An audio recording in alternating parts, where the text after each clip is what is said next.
feodalizm dövründə Albaniyada hansı dinlər olub? Biz bilirik ki, qədimdən albanlar bütpərəstlik olublar, çoxtanrılı olublar, düz deyil. Bir də ki, Sasanilərin tərkibinə qatılandan sonra da burada hansı din yayılmağa başlayıb? Zərdüştlük dini yayılmağa başlayıb. Həmçinin eramızın 1-ci əsrlərində Albaniyada başladı xristianlıq yayılmağa. Elə xristianlıq özü də Roma dərsindən bilirik ki, haçan yayılmışdı?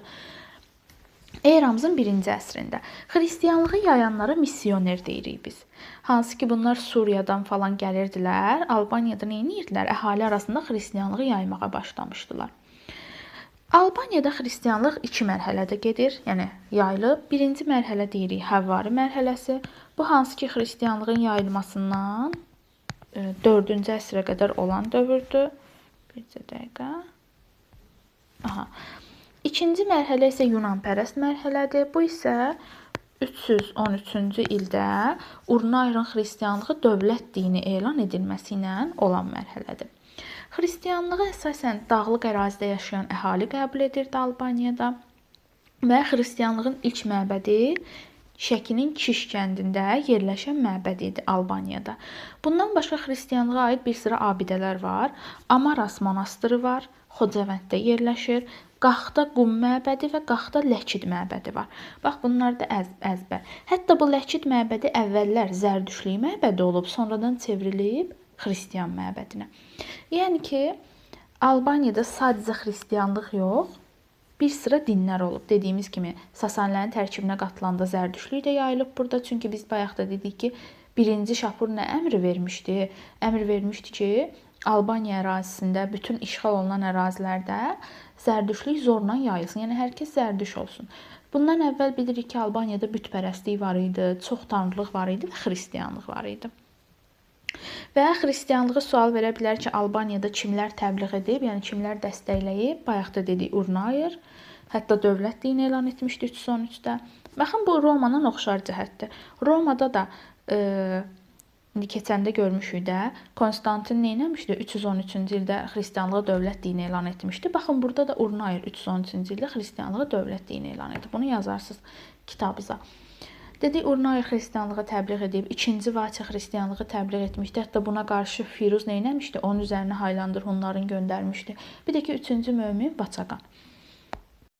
Deməli, Sasanilər dövləti yaranandan sonra Sasanilər dövlətində bir var idi torpaq mülkiyyət formaları, yəni torpaqlar. Bir də var idi vergilər. Elə Sasanilər Azərbaycanı işğal edəndən sonra, yəni Atropatena və Albaniyanı işğal edəndən sonra Sasanilərin bu torpaq mülkiyyət formaları və vergiləri nə oldu? Başladı Azərbaycanda da yayılmağa. Hansı torpaqlar var idi burada? Bir var idi Dastakert torpaqları, bir də var idi Xostak. Məsələn, sizə testlərdə sual verə bilər. Sasanilərin dövründə olan torpaq mülkiyyət formaları. Sasani görən kimi Dastakert, Xostak. Görürsünüz, hər ikisində də S hərfi var. Belə yadda saxlayan S. Deməli, bu hansı dövlətin torpaqlarıdır? Sasanilərin və Azərbaycanda yayılmışdı. Neçənci əsrdən, elə 3-cü əsrdən, hansı ki, Albaniya Atropatenanı tutandan sonra ta süqutuna qədər Sasanilərin. Deməli, Dastakit necə torpaqlar idi? Dastakit irsi torpaqları idi. Məsələn, irsən keçirdi də bu torpaqlar. Məsələn, mənim torpağım var, düz deyil. Mən öləndən sonra mənim oğluma keçəcəkdi o torpaq. Yəni, irsi torpaq idi. Əsasən, varlı şəxslərə məxsus torpaqlar idi. Bir də var idi Xostak torpaqları. Bunlar isə şərti torpaq idi. Yəni, irsən keçə bilmirdi. Hərbi xidmət müqabilində verilirdi. Məsələn, gəlin günümüzə sintez elə. Biz bilirik ki, indi hərbiçilərə nə verilir? Maaş verilir xidmətə görə, düz deyil. Amma Sasanilərin dövründə isə hərbi xidmət göstərən şəxslərə maaş yox, nə verilirdi? Torpaq verilirdi. Bunlar da necə torpaqlar idi? Şərti, yəni irsən keçə bilmirdi. İrsən keçən torpaqlar desə, nəsli torpaqlar desə götürürsünüz Dastakert. Amma şərti torpaq desə, hərbi xidmət müqabilində verilən torpaq desə götürürsünüz Dastakert. Üzr istəyirəm, Xostak. Sonra var idi Sasanilərin dövründə vergilər. Bu vergilər Azərbaycanda da nə olurdu? Yəni Atropatena və Albaniyada da tətbiq olunurdu, əhalidən alınırdı Sasanilər tərəfindən. Birinci vergimiz xaraq, ikinci vergimiz isə gezit idi. Xaraq torpaq vergisi idi. Məsələn, kəndli sahibkar, yəni feodalın, mülkədarın torpağından istifadə edirdisə, bunu bayaq da dedik. Buna görə nə verməli idi? Xaraq vergisi verməli idi və bunu nə ilə verirdi? Məhsulla verirdi. Əkdiyi məhsulun bir hissəsini verirdi vergi kimi feodala, yəni mülkədara, sahibkara. Buna da nə deyirdik? Xaraq vergisi. Bir də gezit vergisi var idi. Bu gezitdəki can vergisi idi. İnsanlar öz canlarına görə nə verirdilər? Vergi verirdilər Sasanilərə. Baxın, bu gezit vergisi Sasani hökmdarı 1-ci Xosrovun dövründə nə olacaq? Qadınlardan, uşaqlardan, zəlillərdən, əlillərdən alınmayacaqdı. Yaxşı, 1-ci Xosrovun dövründə, yəni 6-cı əsrdə. Bir dəqiqə bunu yaza bilmədim. 6-cı əsrdə nə olacaq? Uşaqlardan, qadınlardan, əlillərdən, yaşlılardan alınmayacaq. Bir də orada kahinlərdən də almayacaqlar. Kahinlər kim idi? Dini işlərə baxanlar. Bu da oldu vergi və mükəlləfiyyətlər. Testi işləyəndə həmişə baxın, sizdən vergi soruşur, yoxsa torpaq soruşur. Bax, ona fikir verin həmişə. Orada səhv etməyin. Deməli, Sasani dövlətinə qarşı olan hərəkatlar var idi. Yəni Sasani zülmünə qarşı. Çünki Sasanilər ağır vergi siyasət tətbiq edirdilər. Əhalidən ağır vergi alırdılar. Əhaliyə zülm edirdilər. Ona qarşı da 2 dənə hərəkat var idi. Bir Mannilik hərəkatı, bir də ki Məzdəkilər hərəkatı. Biz Məzdəkilər hərəkatının qismən bir hissəsini Ağ-Hun dövlətində də görmüşdük. Deməli, başlayıb Mannilik hərəkatından. Mannilik hərəkatı eramızın 3-cü əsrində Manni tərəfindən, Manni adlanan şəxs tərəfindən yaradılıb. Sasani zülmünə qarşı idi. Əsasən Sasani dövlətinin ərazisində başlamışdı bu hərəkat, yəni üsyan. Amma Atropatenanın da ərazisindən nə olmuşdu? Qismən yayılmışdı. Hərəkatın başçısı olan Manni nə deyirdi? Deyirdi ki, bütün dinlər nə olsun? Vahid bir dinlə əvəz olunsun və ona da kim başçılıq etsin? Manni başçılıq etsin.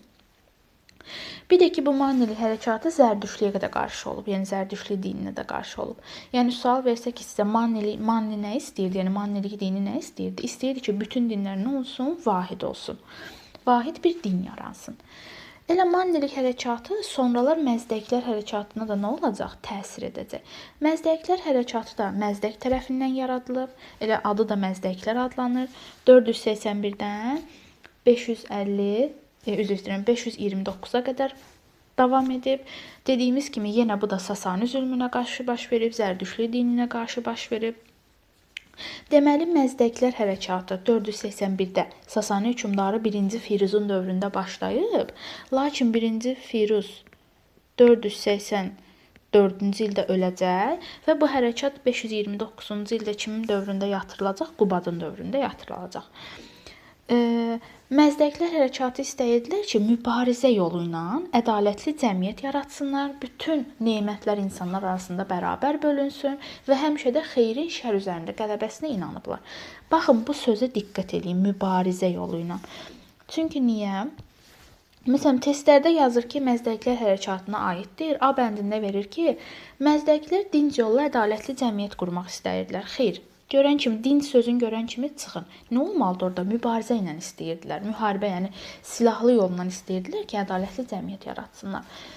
Əvvəllər Firuzdan sonra hakimiyyətə bayaq da dediyimiz kimi 1-ci Qubad gəlmişdi. 1-ci Qubad əvvəllər bu Məzdəklər hərəkatını nə etmişdi? Dəstəkləmişdi.